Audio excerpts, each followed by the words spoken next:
이분은 우리가 욕을 안 해주면요 서운해 하시는 분이세요. 우리 방송 열심히 보고 있는 것 같다 생각이 들고 진중권이 예전에 그 미래통합당에 무슨 뭐 강연 특강 가고 그랬었잖아요. 이번에 이번 거의 프리패스네요. 이제 국민의당 가서 이제 또 강연 이렇게 하는데 거기서 나온 말 중에 다 알려드리고 싶지도 않아요. 그러니까 진 뇌피셜이 나는 진중권하고 토론 한번 해보고 싶어요, 진짜로. 진중권과 저번에 유시민 이사장과 토론했을 때 그 진중권의 태도를 보아하면 정말 그 뿔난 초등학생 같은 그런 느낌으로 막 징징거렸던 그 기억이 나는데 문재인 대통령한테 남이 써준 연설문을 읽고 자기 의견은 없는 사람이다. 근데 이 말에 나 빡이 쳐가지고요. 그러니까 진중권은 그 어떤 소위 진보 쪽의 농객이라는 타이틀을 갖고 있지만 사실은 이미 미래통합당 쪽으로 넘어가 버린 사람. 조국 장관 관련한 이 국면을 계기로 완전히 넘어갔는데 지금 이 사람이 하고 있는 것은 사실은 미래통합당보다 더 미래통합당스럽고 사실은 곽상도만큼의 그 역할을 지금 하고 있는 거예요. 저는 진중권이 그 국민의당 강연에서 했던 여러 워딩들을 쭉 읽어가면서 와, 이 사람이 확실히 배가 고프구나. 사람이 배가 고프면 머리가 맑아지지 않습니까? 똑똑해진다고. 그래서 평소에 전투력이 나오더라고요. 그래서 민주당이 이렇고 문재인 대통령이 이렇고 여러 가지 비난들을 하잖아요. 그 비난의 주어를 검찰로 바꾸면 완벽하게 맞아떨어집니다. 그러니까 그 진중권은 알고 있다는 거예요. 검찰이 무섭다는 것만 빼면 검찰이 어떤 잘못을 저지르고 있는지 그러니까 진중권의 워딩에 들어가는 그 첫 번째 그 주어를 검찰로 바꿔서 읽어보세요. 정말 너무 정확하게 평가하고 있는 거예요. 지금 진중권이요. 조국 장관 관련해서 그때부터 이제 완전 저쪽으로 넘어간 사람이기 때문에 지금도 무슨 뭐 정의가 어쩌고 저쩌고 잘못을 어쩌고 저쩌고 막 이렇게 오늘 강연에서 이야기를 했던데 달리 말하면요. 이 진중권이 착각을 하는 게 하나 있어요. 진중권도 조국이라고 하는 사람의 가족이 유죄라고 생각하는 확정을 지어놓고 거기에 온갖 때리기를 했잖아요. 네. 거기에 대한 뭐 조국 장관이 이제 그럴 리 없다고 생각하는 지지자들 입장에서는 반발을 했던 거 아닙니까? 그러면 이 시점쯤 되면요. 조국 장관의 재판을 지켜볼 필요가 있는 거거든요. 나는 그런 기준이 있다고 생각해요. 최소한 우리 편인데 너무 억울하다는 느낌을 받는 거야. 그러면 그 억울하다는 느낌을 받는 사람이 재판 받을 때까지 기다려줘도 돼요. 근데 진중권은 지금 그런 입장이 아닌 거예요. 이미 진중권한테는 조국과 윤미향은 범죄를 저지른 사람이라는 전제를 놓고 이야기하면 이게 어느 정도 맞아떨어져. 근데 전혀 그렇지 않단 말이죠. 현실적으로는. 그러니까 내가 말했잖아. 어떤 특정 지식인이 자기 관점 없이 자기 가치관 없이 사회 주목을 받다가 내가 주장한 바가 맞다는 걸 증빙하기 위해서 하는 거예요. 그게 소위 말하면 흑화되는 과정이에요. 진중권 스스로는 모를 거예요. 근데 진중권이 이야기했던 그 워딩 자체를 보면 그러니까 이거 하나 읽어드릴게요. 그들의 정의는 수단과 방법을 가리지 않고 아군을 방어하고 적군을 제압할 때 세워진다.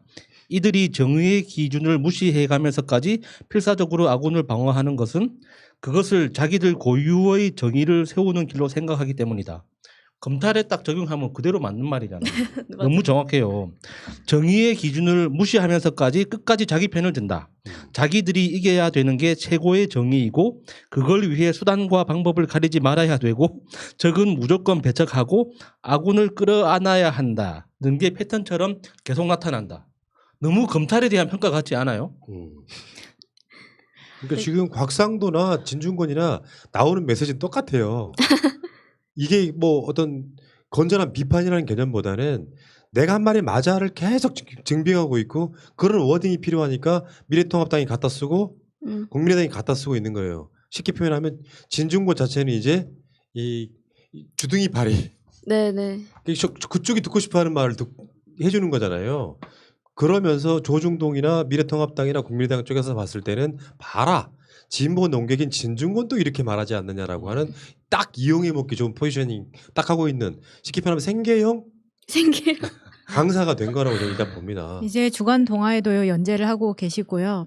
이제 최근에 들어가는 그 페이스북을 통해서 항상 언론에서 회자가 되고 있는데 지금은 정의원에 대한 공격 그리고 한명숙 제조사도 반대하고 이런 것들을 하고 계십니다. 우리 진 교수님께서 이분이 최근에 또 이제 김민웅 교수의 페이스북을 가지고 비난을 한 게 있어요. 그 이용수 할머니에 대해서 이렇게까지 하시는 게 너무한 거 아니냐라는 김민웅 교수의 글에 다시 3억 모아야죠. 미향백서 쓰게. 이렇게 야, 글을 다는 거예요. 깡죽이냐 진짜. 저는 이건 진짜 좀 선을 좀 지켜주셨으면 좋겠다라는 생각이 들고, 또 하나는 계속해서 뭐 조선일보나 이런 것들을 인용을 하는 것은 당연한데, 이분 지금 상황에서 최근에 조선일보에서 그 안성쉼터에서 삼겹살 파티 한 사진을 가지고 까기 시작했습니다. 아니 누구는 별장에서 별별 파티를 해도 얼굴 못 알아본다고 비껴나가게 하는 사람들이 거기 가서 삼겹살 좀 먹은 거 가지고 그게 깔 일이냐고요. 미친놈. 아니 저는 이걸 가지고도 할머니의 쉼터라고 외진 곳에 집을 사서 지들끼리 뭐 피크닉 했다 뭐 이런 식으로 글을 쓰고, 저는 좀 가면 갈수록 어차피 진중권 교수에 대해서는 우리가 버린 지 오래됐지만 이렇게까지 이 사람도 아무리 좀 그렇다고 하더라도 이렇게까지 갈 수가 있나. 그러니까 우리가 인격에 대해서 의심하는 거죠. 예. 이게 지금 그 아까 초반에 말했던 문 대통령에 대한 표현이 너무 분노스러웠어요. 남이 써준 연설문을 읽는다. 이 도구스 선은 이해를 못하는구나. 웃을 타임이야. 도구스 선. 남이 써준 연설문을 읽는다. 이거는 사실은 어떤 대통령이나 똑같습니다. 그래서 연설 비서관이 있는 거야. 이 자체가 틀렸고. 자기 의견이 어때? 아니거든요. 연설 비서관한테 자기 의견을 이야기를 해서 문장을 더 세련되게 만드는 과정이 있고요. 문 대통령은 정치할 뜻이 없는데 노무현 서고로 불려 나와서 저들에 의해 만들어졌다. 친노 패족이 기득권 세력으로 부활하는데 카드가 된 측면이 있다. 문 대통령을 바보를 만들고 있습니다. 지금. 실제로 문 대통령이 예를 들면 그 G20 같은데 화상회의 할 때 주도하지 않습니까? 네. 예를 들면 TV 토론 같은데 나와서 최근에 KBS 토론도 있었고 무대본으로 MBC에서 국민과의 대화할 때도 무대본이었잖아요. 네. 네. 이딴 식으로 말을 하면은 욕 처먹을 거라. 그러니까 저쪽 사람들한테는 문재인 바보를 만들고 싶은 거예요. 근데 너무 유치하잖아요, 그 논리가. 그 진중권 논리는 김희애 씨한테 대본대로 연기한다고 욕하는 거랑 똑같은 거예요. 정치인이 국민 앞에서 나와서 어떤 이야기를 해야 되는데 아무 준비 없이 머리에 생각나는 대로 떠들으라는 거였잖아요. 그럼 말이 안 되는 거예요. 중요한 자리일수록 미리 준비를 해야 되고, 내가 가는 그 자리에 필요한 메시지와 정책적 현안이 뭔지에 대해서 미리 준비하고 정리한 내용을 이야기하는 거예요. 그러니까 이 사람은 항상 이 보따리 장투로만 평생을 살았다 보니까 자기를 챙겨준 사람이 없는 거야. 그러니까 협업이라든지 미리 어떤 조율을 하는 거치는 과정이 뭔지에 대한 개념이 없다 보니까 이런 무식한 소리를 하는 거예요. 아니 그러면 정치인들이 그러니까 누구처럼 말도 안 되는 소리 그냥 할 말 없으니까 사퇴하라고 지 손가락 깨무는 척만 하면서 아까짓게 손 담그고 그런 짓을 하는 게 그러면 정치인인 거예요? 그러니까 제가 진중권한테 이렇게 분노하는 이유 중에 하나가 그런 거예요. 악의성이 가득 차 있잖아요. 네. 그 사람이라는 게 이런 도구스 써는 정말 내가 봤을 때는 그러니까 인간 말종밖에 안 되는 겁니다. 진보라는 타이틀로 지식인이라 그래서 굉장히 많은 찬사를 받고 벌어쳐 드셨잖아요. 이분께서. 네. 그리고 나서 어느 날 지가 토라지기 시작하니까 정말 역 같은 마인드로 토라지기 시작하니까 이때부터는 사람 바보 만들기, 낙인 찍기 하는 거야. 문재인 대통령이 바보라고 얘기하는 거잖아요. 그런 사람이 생방송에 대본도 없이 즉석 질문을 받아올 수 있다고 생각하는지, 이 사람들 진짜 미쳐버리겠어요. 볼 때마다. 아니 이 지금 연설문에 대한 이야기는 진 교수의 문 대통령에 대한 질투라는 생각이 들더라고요. 아니, 직관계 질투할 뭐라고? 대상을 가지고 질투를 해야지. 아니, 교수란 말도 하지 마. 교수도 아닌데 왜 교수라 그래? 그럼 뭐라 그래요? 나 진중권이라고 하면 되지. 아 그래. 진중권이 그러니까 남이 써진 연설문이라고 이야기하는 것부터, 이 사람이 사실 연설 비서관이 있다는 걸 모를 리가 없는데 이렇게 이야기하는 거는 당황했구나. 갑자기 욕이 나오는데 참으니까 저런 증상이 나오는 겁니다. 그러니까 자기 생각과 다르기 때문에 자기 네. 편 그런 이야기를 안 해준다라는 불만의 토로죠 사실. 그러니까 평소대로 감추지 말고 평소에 하는 것처럼 욕을 하세요. 그러니까 진중권이 일베이거나 네. 그렇다면 우리가 언급을 안 하겠죠. 근데 진중권은 진보 쪽 사랑받았던 농객이에요. 어, 근데 이 사람이 지금 최근에 하는 짓을 보면 미래통합당보다 더 미래통합당스럽고 곽상도보다 더 곽상도스러운 사람이 된 거예요. 근데 저 궁금한 게 하나 있는데 그분 언제까지 진보 농객이라고 불릴 수 있어요? 지금은 안 되지. 지금은 그런 식으로 섭외를 한다면 그 방송국이 미친 거죠.